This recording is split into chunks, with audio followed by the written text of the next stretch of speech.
பெருமானார் ஸல்லல்லாஹு அலைஹி வஸல்லம் அழுது கொண்டிருந்தார்கள். ஏன் அழுகிறீர்கள் என்று கேட்கப்படுகிறது. பெருமானார் ஸல்லல்லாஹு அலைஹி வஸல்லம் இரவு நேரங்களிலே பெருமானார் அழுகிறார்கள். எந்த அளவிற்கு என்று சொன்னால், பெருமானார் தன் மனைவி இடத்திலே நான் இரவு அல்லாஹ்விடத்திலே பேச வேண்டும், அனுமதி கொடுங்கள் என்று ஆயிஷா ரலியல்லாஹு இடத்திலே கேட்டுக்கொண்டு பெருமானார் பள்ளியிலே போய் சரியாவிலே இருந்து அழுது கொண்டிருந்தார்கள். சுபுகு நேரம் வந்துவிட்டது. பிலால் ரலியல்லாஹு வந்தார்கள். நாயகமே, சுபுகு நேரம் வந்துவிட்டது, எழுங்கள், தொழுகையில் இருந்து எழுந்திருங்கள் என்பதாக சொன்னார்கள். ஏன் நீங்கள் அழுகிறீர்கள் என்று கேட்கின்ற நேரத்திலே அழுததை சொன்னார்கள்.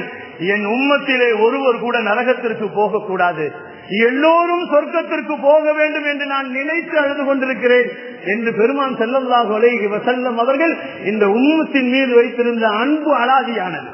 ஆனால் அந்த நாயகத்தின் மீது நாம் வைத்திருக்கின்ற அன்புகள் ஒரு சுண்ணத்தை கூட நாம் செய்யாமல் இந்த உலகத்திலே வாழ்ந்து கொண்டிருக்கிறோம் என்று சொன்னால், பெருமானாரின் மீது வைத்திருக்கின்ற அன்புகள் எந்த அளவிற்கு இருக்கிறது என்பதை நாம் கொஞ்சம் யோசித்து பார்க்க வேண்டும்.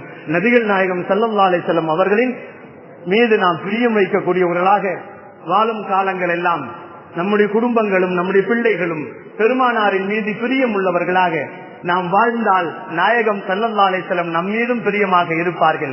அதே போன்று சஹாபாக்கள் எப்படி பெருமானாரை பிரியம் கொண்டார்களோ, சஹாபாக்கள் பிரியம் கொண்டது போன்று நபிகள் நாயகம் பிரியம் கொண்டார்களோ, அதுபோன்று இந்த உலகத்திலே வாழக்கூடிய நாமும் நம்முடைய பிச்சலங்களும் நாயகத்தை பிரியம் கொள்ளக்கூடியவர்களாக, உலகத்திலே வாழ்ந்து கொண்டிருக்கக்கூடிய மூமினான முஸ்லிமான ஆண் பெண் இரு சாரார்களும் பெருமானாரை பிரியம் கொள்ளக்கூடியவர்களாக அல்லாஹு ஜல்லஷானஹு தஆலா காலம் காலங்களாக வருங்காலங்களிலே ஹஜ் செய்யக்கூடிய பாக்கியங்களையும் உம்ரா செய்யக்கூடிய பாக்கியங்களையும் நபிகள் நாயகம் ஸல்லல்லாஹு அலைஹி வஸல்லம் அவர்களை நேராக சந்தித்து ஜியாரத் செய்யக்கூடிய பாக்கியங்களையும் கனவிலே பெருமானாரை கண்டுகளிக்கக்கூடிய பாக்கியங்களையும் கலிமாவோடு வாழ்ந்து கலிமாவோடு நடந்து கலிமாவோடு நாம் மடியக்கூடிய நல்ல பாக்கியசாலிகளாக அல்லாஹ் என்னையும் என்னுடைய குடும்பத்தாரையும் உங்களையும் உங்களுடைய குடும்பத்தாரையும் அல்லாஹ் ஆக்கி அருள்வானாக.